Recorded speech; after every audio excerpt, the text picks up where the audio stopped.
there are paradigms that was built at some time that was there to protect us. You know, there are little things that we don't know when, maybe even before we came on this in this experience. Those paradigms are there to protect us. Maybe there's tribal paradigms, like a fear, like fear of the dark. You know, maybe there was a time when it's, well, don't go out there because the tiger will get you. Don't go in the dark, you know, just be careful. And that paradigm still stays there. So when anything that come up now like dark, it comes out to protect you, and you get that fear sets in. But there's no need now. There's no need of that. So we have learned in this teaching, how to get through those paradigms. For example, a paradigm of illness, of dis-ease. You've heard of those, dis-ease, you know, all those different ones. You know, they actually just have come up to protect us. They act like protectors.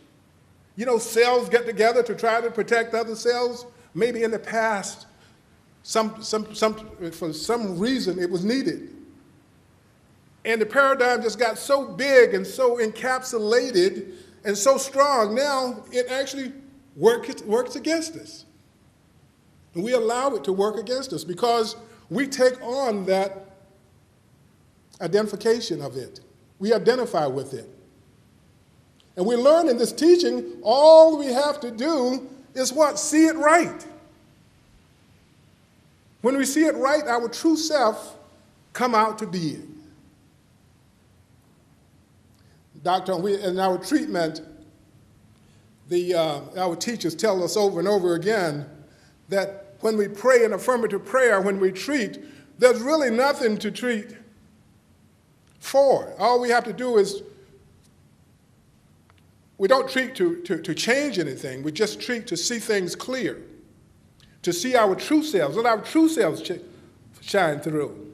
And when the true self shines through, it's like the sun that shines out in the fog.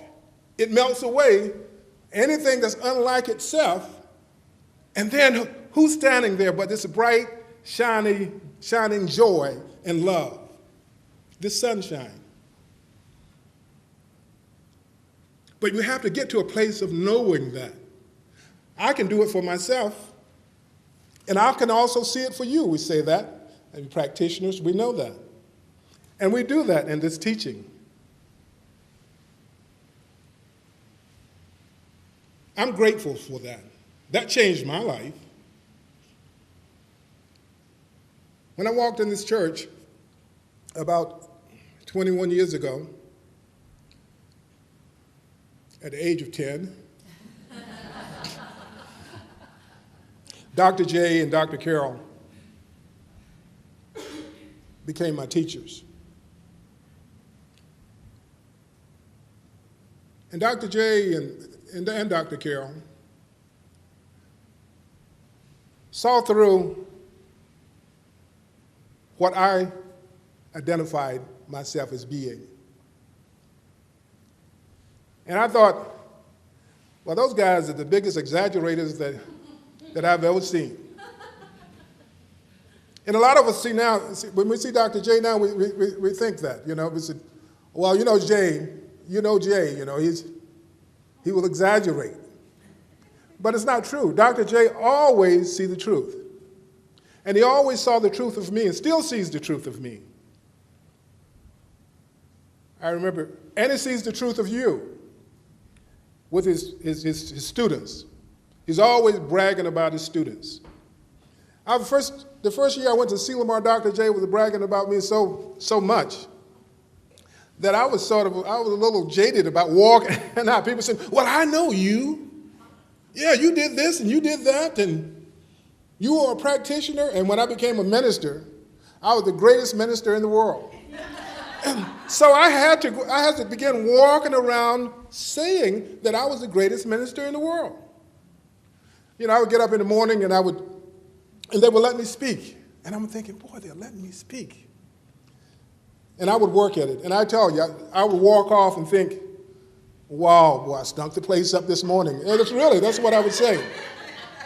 And Dr. Carol said, oh, that was good. That was great. She would give me some pointers. And Dr. J said, man, that was great. That's the greatest talk you ever given, wasn't it? I said, yeah, that was the greatest talk. And so, Dora, you know how he did that, Dora? He still does it. And in the class, it was always the greatest. And because he saw the truth, it's the namaste. And I became grateful of that. And I began seeing myself that way. And I began identifying myself not as, someone 6'1", 6'3". I'm only 6'2", 2 or something now. I'm shrinking, but I still say 6'3". See, I've got to be truthful up here. But really, he was seeing the truth of me. Seeing the truth of me. And the practitioners here, how many of you have gone to a practitioner here? They see the truth of you. Sometimes it doesn't feel good, does it? It doesn't feel good. If they're talking to you straight, they're breaking through these old identities and cracking those identities and allowing you to see the truth. What are you thankful for? That's what I ask. What are you thankful for? And I'm thankful for that. I remember taking my ministerial test. I'm taking the ministerial test and passes it. And I'm thinking, wow, I'm a minister now. Now what do I do? What do I do? I'm a minister. And that morning, the following morning, we're in Merle Hall. In Merle Hall at a Selamar. Full, that was about 700 people. And at that morning, Dr. Carroll was doing the opening treatment. And she got up, and she stood up, and she said, this morning, Tri-City Church of Religious Science is so proud to have, how many was it, Dora? 3 or 4 students who passed the ministerial test and new ministers in the church. So instead of doing the opening treatment this morning, I'm going to call one of our new ministers up. And everything, my alarm went off like a fire alarm. I bet she's going to let it be Dora, let it be Dora.